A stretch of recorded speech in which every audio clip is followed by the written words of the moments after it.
दरम्यान गौतमी पाटील पुणे पोलिसांनी एक नोटीस बजावल्याचं देखील म्हटलंय। गौतमी पाटीलला अटक होण्याची शक्यता आहे।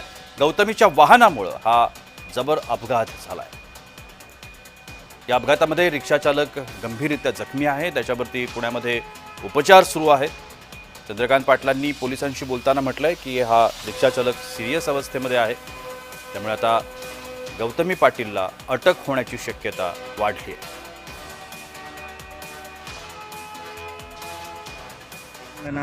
गौतमी पाटील यांच्या वाहनाने 2 दिवसापूर्वीच एका रिक्षाला धडक देण्यात आली होती आणि या धडकेमध्ये रिक्षाचालक गंभीर जखमी झाला होता। रिक्षा चालकावर पुण्यातील खासगी रुग्णालयामध्ये उपचार सुरू आहे। असं असताना अजूनही कोणतीही कारवाई झाली नाही किंवा या अपघातामध्ये कुणालाही अटक केली नाही। त्यामुळे कोथरूडचे आमदार चंद्रकांतदादा पाटील यांनी थेट ACPंना कॉल करून या प्रकरणी कारवाई का होत नाही आहे, लवकरात लवकर कारवाई करा, अटक करा असे आदेश जे आहेत ते चंद्रकांतदादा पाटील यांनी पोलिसांना दिले आहे। आता या प्रकरणानंतर पोलिसांनी गौतमी पाटील हिला नोटीस बजावलेली आहे आणि आता अटक का होत नाही असं चंद्रकांतदादांनी विचारल्यानंतर आता तरी पोलीस कारवाई करत अटक दाखवणार का किंवा अटक करणार का कुणाला हे पाहणं तितकंच महत्त्वाचं असणार आहे। परंतु आत्ता पोलिसांनी गौतमी पाटील हिला जी आहे ती नोटीस पाठवलेली आहे आणि आता पुढच्या कारवाई काय होते हे पाहणं तितकंच महत्त्वाचं असणार आहे। अविनाश पर्वत, जय महाराष्ट्र न्यूज, पुणे।